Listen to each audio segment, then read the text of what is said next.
Bonjour et bienvenue à l'hôtel Cléo Lac Kivu. Alors, je ne suis pas seule, je suis avec trois invités, nos invités du jour, Dr Carmen Nibigira, Nicole Bamukunde et Lydie Akizimana. Au travers de ces trois femmes déterminées, je vous propose de découvrir le thème du jour, le digital, un outil pour l'éducation de la langue française.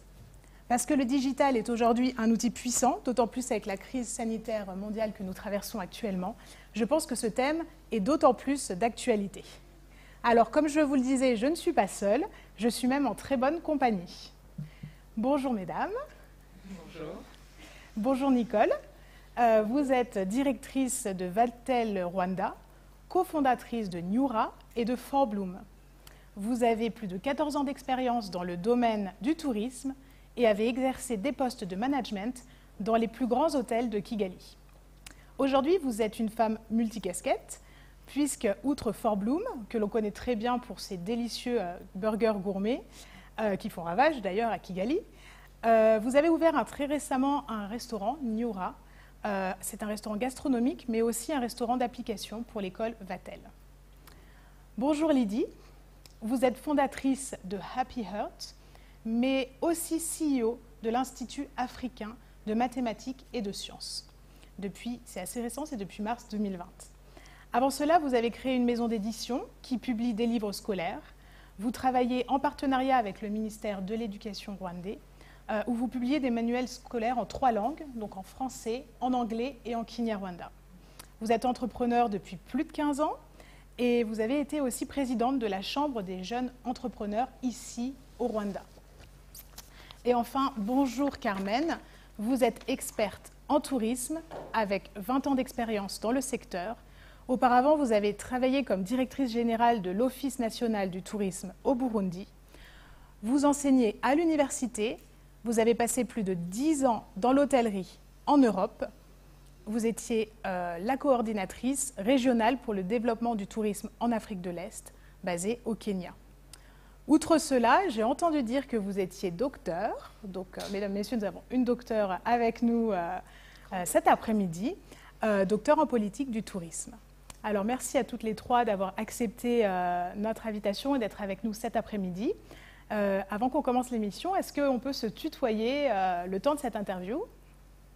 Ok, très bien. Carmen, est-ce qu'on peut se tutoyer? Absolument. Voilà, surtout docteur Carmen. Très bien. Alors, selon vous, de quelle manière le digital learning peut-il favoriser l'apprentissage de la langue française? Qui veut commencer? Lydie? Oui. Tu as un avis sur le sujet? Le digital peut influencer l'apprentissage de la langue française dans beaucoup de domaines, mais je voudrais d'abord préciser que quand on regarde le numérique en général, les pays francophones ont pris en fait le train en marche. Tous les outils que nous avons en ligne sont la plupart du temps en anglais, donc c'est WhatsApp, tout le reste. Et la majorité des étudiants francophones que nous avons ont vraiment du mal à avoir du contenu qui est approprié en français. Par exemple, dans le domaine scientifique, si on regarde tout ce qui est intelligence artificielle, big data, tous les contenus, sans exception, la majorité sont en anglais. Mais, paradoxalement, quand on regarde le numérique, c'est un outil assez démocratique. On n'a vraiment pas besoin de permission, on n'a pas besoin d'avoir une permission en fait, pour l'utiliser. Donc pour l'apprentissage du français, c'est une opportunité en or pour pouvoir utiliser justement le numérique pour apprendre le français dans nos différents pays, dans les universités, dans les écoles. L'autre point que je voudrais mentionner, c'est que ici au Rwanda, on a avant 2008-2009 le système éducatif était en français. Donc, moi-même, qui ai fait mes études au Rwanda, on a tout appris en français. D'accord, c'était la langue française qui prédominait. Tout à fait, tout à fait. Donc, j'ai fait mon secondaire ici et tout était en français. Et quand on est passé à l'université, on a dû changer à l'anglais et s'adapter. Mais quand on recherche les contenus en fait francophones au niveau de l'université, c'est très difficile de les trouver. Donc, il y a beaucoup de travail à faire à ce niveau-là. Est-ce que vous êtes d'accord, est-ce que tu es d'accord, pardon, Nicole, par rapport à ce que Lydie vient de dire, sur le côté à rajouter, le manque de contenu ou avoir un contenu en français qui est limité, je pense que oui, mais je vais prendre ça dans un autre angle. Je pense que comment le digital peut aider à avancer la langue française. Je pense que c'est sûr, maintenant, travailler la qualité du contenu. Donc avec le digital, on peut arriver à avoir une qualité de contenu et ne pas avoir besoin du présentiel. Donc ça coupe tout ce qui est logistique et coût. Donc une qualité de contenu en français, mais aussi accessible. Ça veut dire au niveau du coût, au niveau de la connectivité et au niveau du ce que j'appelle le hardware. Ça veut dire au niveau des, est-ce que c'est sur un ordinateur, est-ce que c'est sur le téléphone, le support. Donc je pense que ça peut être c'est une opportunité, comme il disait. Mais effectivement, il est plus facile de trouver du contenu en anglais que en français. Beaucoup de contenus sont plus en... D'accord. Carmen, est-ce que tu as quelque chose à rajouter voilà, à ce sujet en particulier? Peut-être donner un complément sur ce que Lydie a dit. Elle a bien précisé que le contenu, ça veut dire aussi tout ce qui est la recherche. Si on regarde tout ce que nous avons maintenant, les universités qui sont les plus renommées sont plutôt dans des pays anglo-saxons. Alors là, il faut vraiment que nous puissions aussi comprendre que si nous voulons le contenu dans la langue française, et qu'il doit y avoir une volonté aussi d'un investissement conséquent qui accompagne, que ce soit les universités et les écoles, parce que tout le support que Nicole a dit, ça demande des moyens. Et les moyens ne peuvent pas venir s'il n'y a pas quelqu'un qui fait le plaidoyer pour demander que ça soit là. Souvent, le contenu, et aussi ça veut dire accompagner les chercheurs qui vont faire basculer tout le contenu que nous avons, parce qu'il y en a beaucoup. Hein. Si vous cherchez en anglais, il y en a. Maintenant, il faut investir dans la recherche, il faut aussi investir dans le développement et aussi la pédagogie qui accompagne. Parce que si on parle du digital, même si avec Covid, on a vu qu'on a basculé complètement, en 24 heures, on était tous obligés de faire tout.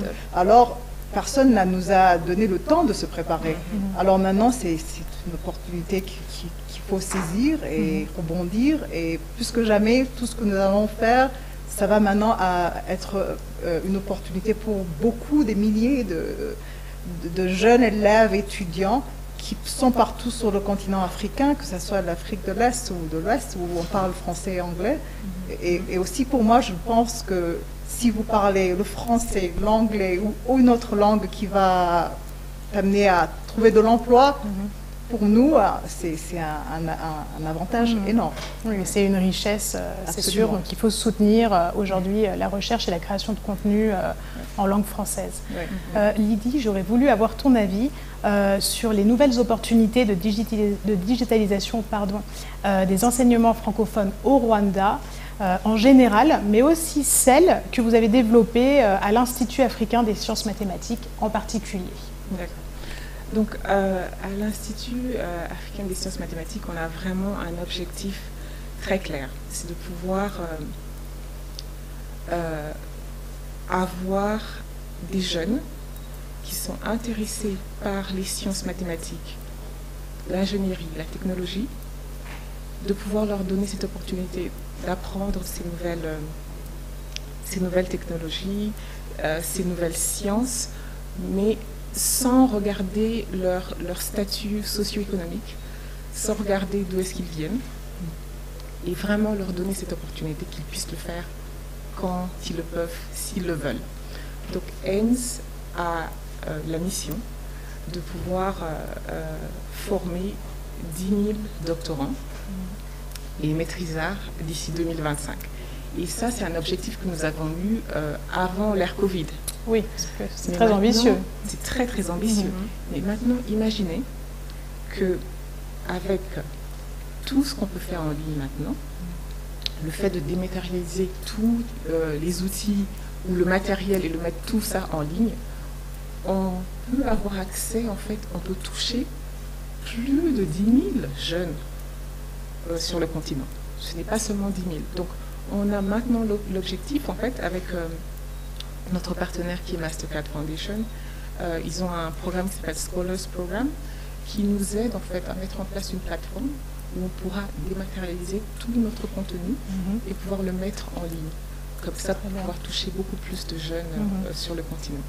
Pour moi, c'est une opportunité en or et c'est vraiment ce qui fait que je me lève tous les jours pour aller au travail et faire en sorte que tous les jeunes qui ont le rêve de devenir scientifiques, qui veulent créer des emplois, qui veulent trouver des solutions aux problèmes de ce continent, puissent venir y apprendre à AIMS. Très bien. Donc demain, grâce à la digitalisation, ce programme sera ouvert aux Rwandais, mais aussi à l'ensemble des étudiants africains. Exactement. Exactement. Il faut juste que je précise que en fait, AIMS est un institut panafricain. Aujourd'hui, on est sur 5 centres sur le continent. Donc le Ghana, le Cameroun, le Sénégal, l'Afrique du Sud et le Rwanda. Et on est en train de prospecter d'autres pays, 2 pays francophones. Je ne vais pas les mentionner pour le moment parce qu'on est en pleine négociation, mais c'est l'avenir est très prometteur. C'est très, très intéressant, en tout cas, et très bien. On vous soutient évidemment dans cette cause et dans votre montée. Carmen, en ce qui vous concerne, le numérique, est-ce que c'est une opportunité pour diffuser la langue française dans le secteur du tourisme et quels sont les enjeux et les opportunités concernant la digitalisation? En parlant du tourisme, ça veut dire l'échange culturel. Et l'échange culturel se passe aussi par la langue. Alors la langue française, si on regarde déjà où on est, le Tête-Cléo, à côté de nous c'est le Congo, le Burundi à côté on est francophone et entouré des pays anglophones. Donc pour nous le français c'est très important. Et je dis souvent à mes étudiants que j'enseigne que la langue, que ce soit le swahili, le français, l'anglais, n'importe quelle langue, ça va t'ouvrir des portes, des opportunités que tu ne pourras jamais avoir si tu parles seulement une seule langue. Alors, pourquoi c'est un outil important maintenant avec le digital?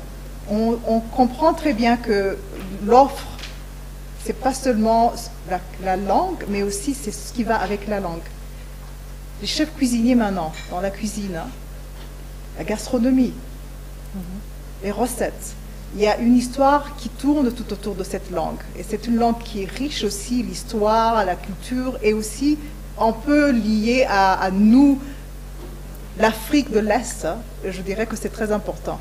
Troisième chose qui est importante que j'aimerais préciser, c'est que nous allons continuer à encourager les étudiants à apprendre le français maintenant, parce que si on regarde les relations entre l'Afrique qui s'ouvre entre nous, l'Afrique de l'Est, l'Afrique de l'Ouest centrale, on est en train de visiter l'Afrique et on voudrait que ce soit une langue qui continue à ouvrir les portes pour le business et pour les jeunes femmes et jeunes étudiants qui sont dans nos écoles. Voilà, donc c'est un outil important et le digital, ça pourra ouvrir les portes. D'accord, donc il y a clairement un dynamisme pour la langue française dans le tourisme et d'après ce que tu dis, c'est un atout évidemment d'être multilingue aujourd'hui pour pouvoir évoluer dans le tourisme et développer ce secteur. Ouais. Très bien. Alors, j'ai entendu vos 2 points de vue, mais j'ai une question un peu plus ouverte. Comment est-ce qu'on peut mieux accompagner et financer l'innovation dans ce niveau pour les jeunes? Parce qu'il y a quand même une question derrière tout ça de finances, de budget dont on parlait. Est-ce que vous avez des suggestions ou alors des idées à partager avec nous? Alors, je crois que Lydie a bien répondu. C'est d'abord investir, et heureusement, comme elle a bien précisé, il y a comme Mastercard Foundation, mais aussi les gouvernements, doit avoir une volonté politique de se dire il faut vraiment miser sur un outil qui va être aussi dynamisé et aussi rendre la vie facile pour les jeunes. Alors, le fossé est là. Nous savons très bien que tout ce qui est digital, ça demande des moyens.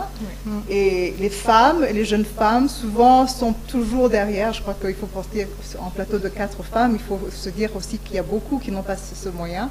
Alors, l'investissement, ça ne doit pas venir seulement du secteur privé, public. Il faut que ce soit aussi le secteur privé qui investit et qui regarde l'éducation comme un outil pour le développement. Et le fossé ne peut pas être seulement un souci qui regarde seulement les États. Le futur de l'Afrique, en parlant des millions de jeunes qui vont à la recherche de l'emploi demain, et qui ne vont pas seulement aller dans les pays où ils sont. L'Afrique commence à s'ouvrir, il y a des opportunités que tu habites au nord ou au sud, à l'est. Je crois que maintenant, il faut avoir un consortium de tous les partenaires pour se dire comment est-ce qu'on investit dans un outil qui va ouvrir les portes et rendre la vie facile à tout le monde, parce que les pauvres et les riches, maintenant on commence à avoir vraiment un grand fossé. Avec Covid, on a appris que ce n'est pas donné à tout le monde. C'est ça. Et ça, c'est un point important. C'est important. Donc c'est là clairement un appel à l'investissement pour des investisseurs privés de croire en l'Afrique et d'investir dans ces moyens-là demain, en fait. Ne pas compter que, évidemment, sur les aides du gouvernement ou des aides publiques. C'est très clair. Nicole, est-ce que tu peux nous faire une brève présentation de Vatel et nous en dire un peu plus sur les outils numériques que vous utilisez aujourd'hui au quotidien pour l'enseignement professionnel global en français? Alors, Vatel est un groupe français qui a été fondé en 1981 par un couple, monsieur et madame Seban. Donc, le groupe a actuellement, nous avons 50 écoles dans le monde et dans 32 pays. Donc, au niveau de l'Afrique, nous sommes dans l'Afrique du Nord, donc Maroc, Tunisie. Ensuite, en Afrique de l'Ouest, Sénégal, Côte d'Ivoire. Et en Afrique de l'Est, Rwanda. Et ensuite, on a l'île Maurice et Madagascar. C'est l'Afrique, mais dans l'océan. Donc, notre mission, c'est de former les jeunes au métier de l'hôtellerie et du tourisme. Donc, nous formons les futures générations, ce qu'on appelle les jeunes qui seront les futurs managers, donc middle managers, dans le monde de l'hôtellerie et du tourisme. Mais en sachant aussi que le monde de l'hôtellerie et du tourisme est un monde et un métier qui est plus que l'hôtel et le tourisme. Il y a tout ce qui est l'écosystème, donc tout ce qui est adjacent, logistique, transport, aérien, terrien, et tout ce qui est, je ne sais plus comment on dit en français, supply chain, donc ceux qui donnent les coussins, les fournisseurs. Les fournisseurs. Donc on forme nos jeunes d'une manière assez singulière, qui est qu'ils étudient 3 semaines et ils pratiquent pendant 3 semaines. Donc c'est un mix de la théorie et de la pratique. Donc la théorie se passe en classe. En ce moment, nous sommes au Rwanda, donc nous sommes retournés sur le campus, donc physiquement. Ah, d'accord. Ce qui est bien. Donc, depuis le mois de février, je pense, nous avons l'autorisation de retourner physiquement sur le campus. Mais durant la crise sanitaire, nous étions, on a dû, comme tout le monde, aller basculer en ligne, donc basculer tout le programme en ligne. Donc le programme théorique, le basculer en ligne, nous avons utilisé des outils comme donc le groupe nous a aidés de ce côté-là. C'est bien de faire partie d'un groupe parce que nous n'avons pas dû réfléchir à quelle plateforme est la mieux adaptée pour les élèves. Donc déjà ça c'est un plus. Donc, le groupe nous a mis sur la plateforme, donc on utilise Teams de Microsoft. Nous utilisons Zoom. Donc Zoom c'est pour tout ce qui est cours en ligne. Et nous avons aussi Moodle. Moodle qui est une plateforme LMS où on met le cours, l'élève peut retrouver le cours et le professeur aussi peut suivre l'élève et l'élève peut suivre le professeur. Et nous utilisons aussi ce qu'on appelle des outils qui ne sont pas vraiment des outils. À la base, ils n'étaient pas du tout des outils éducatifs. Donc, nous, aujourd'hui, sont nos outils WhatsApp. C'est vraiment pas un outil éducatif. Mais avec la crise sanitaire, nous nous sommes retrouvés à beaucoup utiliser la plateforme WhatsApp. Donc, nous avons fait des groupes de soutien pour nos élèves. Parce que c'est bien tout ce qui est technologie, mais il n'y avait pas le côté humain. Donc, nos élèves se retrouvaient devant leur écran, seuls, à la maison. Il n'y avait plus tout l'écosystème, la classe, les autres élèves, les professeurs pour demander en direct. Donc après, je pense qu'après environ un mois, on s'est rendu compte qu'il manquait quelque chose. Et ce qui manquait, c'était ce côté humain. Donc le côté humain, c'est toujours pas humain, genre présentiel, mais on l'a trouvé sous WhatsApp. Donc les élèves, on communique, c'est plus facile de communiquer avec WhatsApp. Donc ça les a beaucoup aidés parce qu'ils se sentaient suivis. Et donc ça, c'est le côté théorie. Ensuite, le côté pratique. Donc le côté pratique, quand on est en présentiel, nous travaillons avec des partenaires. Donc des partenaires comme Cli Hotel, partenaires comme Niura, qui est notre restaurant d'application, partenaires comme l'Hôtel Select à Kigali. Et nos partenaires nous aident à former nos élèves d'une manière pratique. C'est-à-dire que la théorie est appliquée durant la pratique. Donc on leur donne une liste d'exercices qu'ils doivent pouvoir faire en pratique. Donc durant la crise sanitaire, nous ne retrouvons plus de pratique parce qu'évidemment, confinement, mais même après le confinement, le tourisme était inexistant. Donc la plupart des hôtels n'avaient plus de clients, il fallait se réinventer. Le temps qu'on se réinvente avec le tourisme domestique, il fallait continuer à éduquer les élèves. Donc là, encore une fois, comme on fait partie d'un groupe, ils avaient déjà une plateforme en ligne. Mais la plateforme en ligne était interactive. C'est-à-dire que l'élève est dessus, il apprend, il n'y a personne. C'est lui avec son écran. Ou elle avec son écran. Encore une fois, le côté pratique qui était humain est perdu. Donc nous avons décidé de créer une plateforme éducative donc, où on faisait les vidéos. Nous avons commencé à faire des vidéos, donc transformer la pratique en vidéo éducative. Donc cela a été possible avec les partenaires comme Lydie, nos partenaires sont Mastercard Foundation, qui vraiment nous ont dit, alors comment est-ce qu'on peut vous aider à avancer dans cette crise sanitaire de la Covid. Et nous, c'était, on va faire des vidéos qui vont traduire ce que nous faisons pratiquement. Donc comment est-ce qu'on sait? Donc on va faire des vidéos où on explique à l'élève et où il n'est pas seul devant son écran, donc en addition. Donc, en outils, je pense que, si j'en ai oublié, Carmen, docteur Carmen, on a dit qu'on se tutoyait. Qui est notre, oui. Non mais je l'embête tout le temps en fait. Une seconde, j'avais juste une petite question juste pour rebondir. Pour être étudiant demain à l'école Vatel, comment est-ce qu'on fait? Alors pour être étudiant à Vatel, il faut avoir terminé le secondaire, donc ce qu'on appelle baccalauréat en France, avec de bons résultats.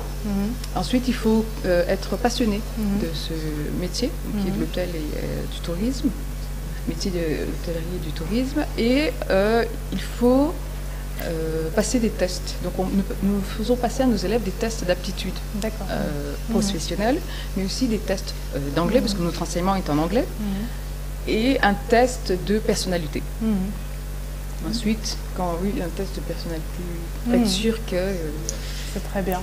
La personnalité correspond au métier, parce que c'est un métier qui est quand même assez, je dirais, qui est dur et qui est aussi ingrat, parce que pendant que tout le monde célèbre, c'est nous qui faisons le service. Pendant que les vacances, c'est quand actuellement les hôtels, les restaurants se font le plus d'argent. Donc on travaille. Donc il faut que l'élève puisse comprendre que c'est un métier qui va demander des sacrifices.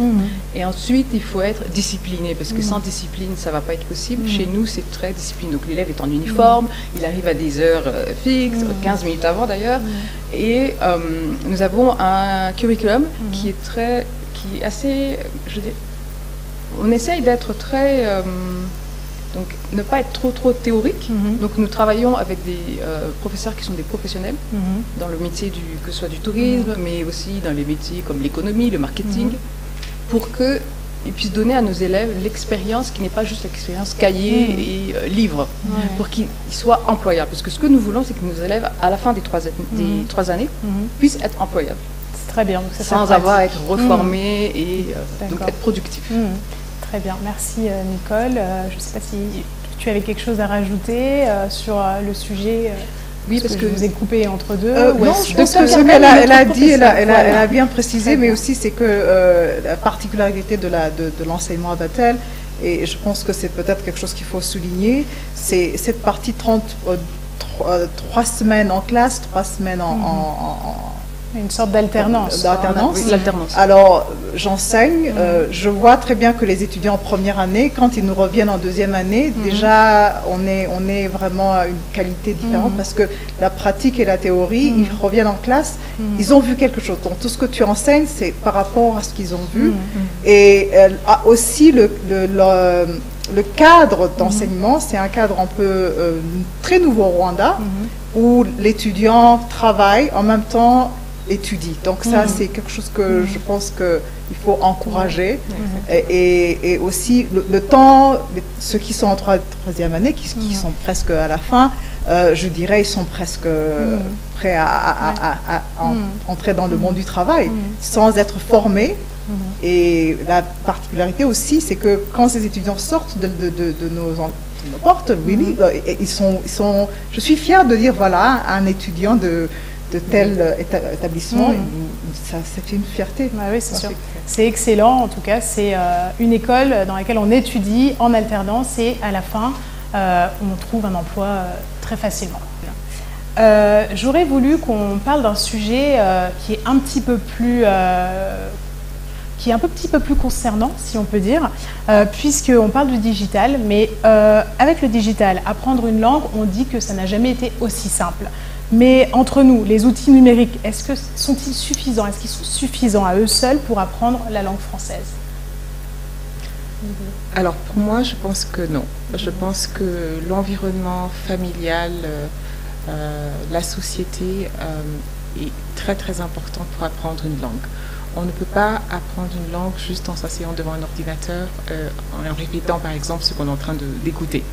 Je pense que en tant que maman par exemple, faire la lecture à ses enfants, acheter des livres, faire des activités dans la langue où on veut que cet enfant apprenne est très très important. Je pense que tout ce côté en fait familial, et on dit toujours qu'il faut un village en fait pour faire grandir les enfants. Donc c'est très important d'avoir tout cet écosystème qui aide en fait à assimiler ces langues.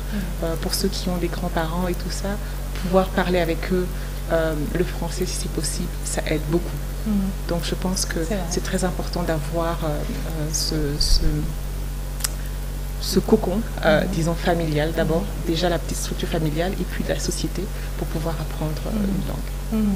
Nicole, quelque chose de complémentaire à rajouter? Alors pour rajouter sur ce que Lydie vient de dire, je suis d'accord, il y a ce côté familial et travailler dans la langue, en l'occurrence la langue française.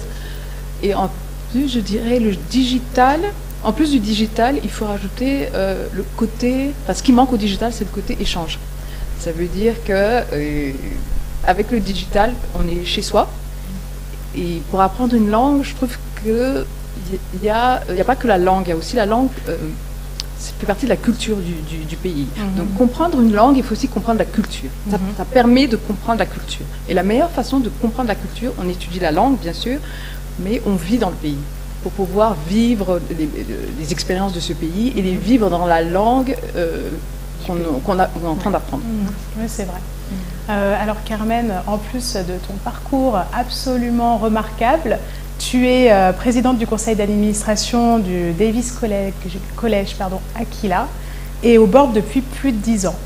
Est-ce que tu as dû t'adapter avec cette période de Covid et si oui, comment? Comme toute personne sur cette planète, je pense qu'avec Covid, nous avons été toutes, disons, surprises. Mais avec Davis College, depuis les années 2016-2017, nous avons déjà pris une décision, je dirais plus ou moins radicale, parce que nous savions très bien que notre modèle était l'éducation pour appuyer les jeunes femmes et filles au Rwanda et aussi en Afrique de l'Est qui n'avaient pas accès à l'éducation. Alors nous savons aujourd'hui plus que jamais que c'est un groupe très important et que c'est maintenant plus que jamais nous devons vraiment résoudre un problème de l'accès sur une éducation de qualité et une éducation aussi qui est accessible. En 2017, nous avions changé notre approche d'enseignement où on dit on va vraiment miser sur le développement du support et aussi que la qualité soit aussi au même niveau que ce que nous voulons donner à nos étudiants. Nous avons un campus à Kigali, mais je dirais que 90% de nos étudiantes viennent de partout sur le territoire du Rwanda. Alors, les déplacer, les amener à Kigali, c'est un coût. Alors, nous avions déjà commencé à penser comment est-ce qu'on peut résoudre un problème. Est-ce qu'on peut mettre, disons, 90% de notre contenu sur un support? Et maintenant, comme Nicole l'a bien dit, aujourd'hui, on sait très bien que même avec WhatsApp, avec un cloud, quelque chose que tu mets, les étudiants peuvent maintenant aller chercher le contenu. Alors, je crois que ce que nous allons continuer à faire, notre objectif, c'est rendre l'éducation accessible. Et l'accès à l'éducation ne peut pas se faire si on est toujours dans l'approche, je dirais, traditionnelle, que ça doit être tout l'enseignement doit se passer en classe. Nous savons très bien que maintenant, on doit casser les murs et aller au-delà. Peut-être on peut donner un complément sur ce que vous avez dit, la langue. Je crois toujours à la science pour moi, c'est pour cela que je suis ravie d'être sur le panel avec Lydie. Ce qui était pas, il y a beaucoup d'hypothèses qu'on avait mis avant Covid. Alors maintenant, c'est le rôle de la science de nous prouver que nous pouvons même apprendre la langue en créant cette communauté sur les plateformes que nous avons vues. On peut accompagner les étudiants en créant maintenant quelque chose. C'est maintenant un défi que ceux qui sont dans la science, dans la recherche, on vous lance un défi, créer cet environnement pour que ça maintenant, l'éducation, parce que le contenu ne peut pas rester dans nos livres, dans nos ordinateurs. Pour démocratiser. Démocratiser. Donc c'est là un défi que peut-être, je suis sûre que vous avez. Je pense que nous tous, en fait, avec toutes les institutions que nous avons, nous devons lever ce défi-là et je pense que c'est un challenge tout à fait remarquable et nous avons beaucoup de chance. Je trouve qu'on est bénis, en fait, d'être femmes jeunes aujourd'hui et de pouvoir avoir ce challenge devant nous à relever. Et je pense que beaucoup de jeunes qui sont en train de nous regarder aujourd'hui, qui sont aujourd'hui peut-être consommateurs de ces outils, consommateurs de ces informations, devraient aussi penser à créer. Parce que maintenant, c'est une opportunité en or de pouvoir créer. Ils peuvent tous créer. Avec un téléphone, on peut créer son contenu. Et le démocratiser, et le publier n'importe où. Et vous aurez des millions de vues et tout le monde le verra. Et c'est comme ça qu'en fait que je pense qu'on pourra faire avancer les choses. Donc, si je peux rajouter sur créer, avec le digital, on peut créer d'une manière universelle. Ça veut dire que je suis assise, le jeune est assis au Rwanda, mais il peut créer avec un jeune en Amérique du Sud, avec un jeune en France. Ils n'ont plus besoin de se rencontrer pour pouvoir créer ensemble. Donc, je pense que c'est aussi un aspect important pour tout ce qui est innovation et pour démocratiser ces contenus. Alors, avant de terminer notre dialogue télévisé, je vous ai rencontrées toutes les trois et ce qui m'a particulièrement marqué, c'est l'implication et la volonté que vous aviez de la transmission à la jeunesse. C'est une passion professionnelle, mais c'est aussi quelque chose que vous avez au fond de vous, vraiment personnellement, et que moi j'ai ressenti et qui est absolument extraordinaire.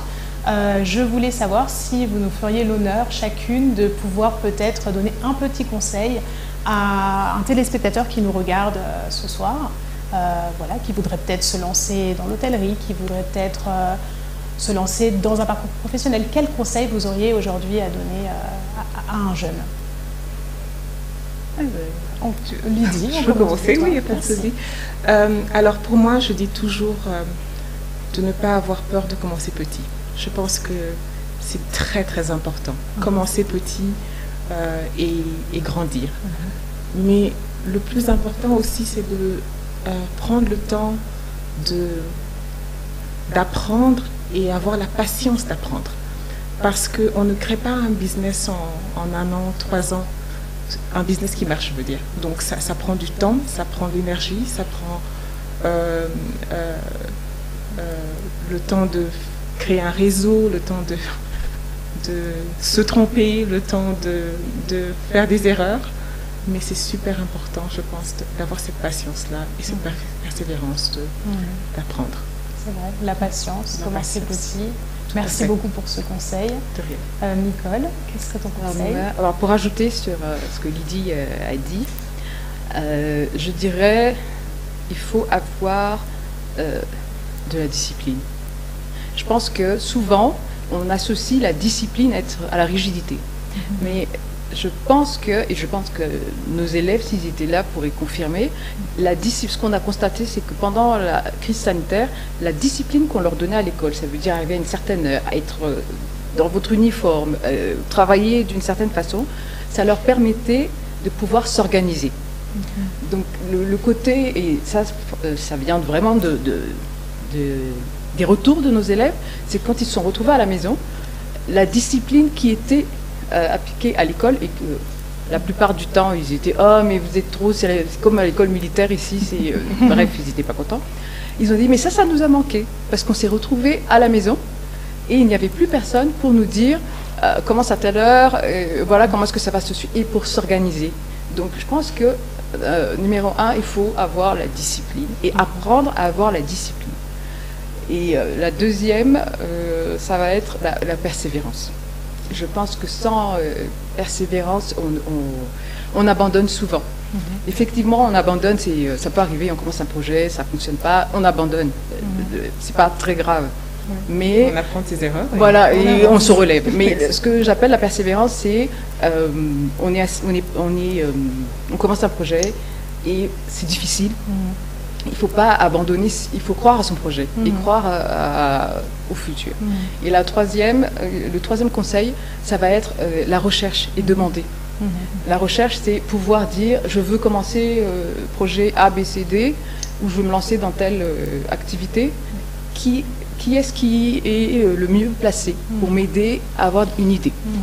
Que ce soit au Rwanda, que ce soit en Europe, que ce soit en Asie, chercher, il faut chercher. Et aujourd'hui, avec le digital, honnêtement, nous n'avons plus d'excuses de dire on ne sait pas, il faut aller chercher, et physiquement non. Tout est accessible en ligne. Effectivement, c'est accessible, beaucoup d'informations sont accessibles en anglais, mais il faut, voilà, la patience, la persévérance. Et Carmen, un petit conseil pour les jeunes. Les jeunes, je crois que si je regarde quand j'étais jeune, peut-être l'âge où ceux qui nous écoutent, peut-être sont. On n'avait pas accès à l'information, on n'avait pas accès à la connaissance. Nous avions seulement des livres qui étaient peut-être publiés ou la recherche qui datait des années 10 ans en arrière, alors que ce que nous apprenions à ce temps-là était censé nous amener dans le futur. Alors qu'aujourd'hui, chaque étudiant, chaque jeune aujourd'hui, je pense qu'ils ont une opportunité en or, l'information. L'information est plus que jamais accessible. Alors il n'y a plus d'excuse de se dire je ne sais pas. Le mot je ne sais pas, je crois que je dis à mes enfants avant de venir me consulter, est-ce que tu as, à l'époque c'était le dictionnaire, la rousse, est-ce que tu as lu, tu as lu le mot, maintenant c'est tout, vraiment ils sont déjà, c'est Google. C'est Google, ils sont déjà sur, et puis peut-être leur dire qu'il faut aller au-delà de Google.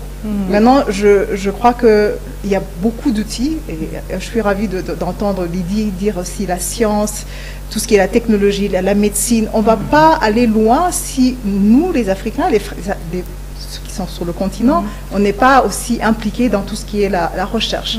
Alors, j'invite vraiment chaque étudiant à aller plus loin de Wikipédia, de Google, chercher, et vous allez trouver. Deuxième chose, c'est un conseil peut-être pour les jeunes femmes, parce que je sais que c'est un sujet qui me tient à cœur, et voilà, nous sommes des femmes ici. Le cadre, peut-être au Rwanda, est peut-être mieux par rapport aux autres pays, mais ces jeunes filles et femmes, il faut aussi dire, il faut un mentorship. Je pense que venez toquer à nos portes. Voilà. Si on est là, on va vous donner la connaissance. Moi, le temps que je donne, je dis souvent, elles viennent me chercher, elles me disent, j'ai besoin que tu m'aides. J'ai dit, par contre, j'apprends beaucoup d'eux et je me rends compte que c'est vraiment un échange. J'apprends et je reçois. Comme on dit en anglais, c'est un win-win. Vraiment, l'information est là, la connaissance. Le moment, c'est maintenant plus que jamais.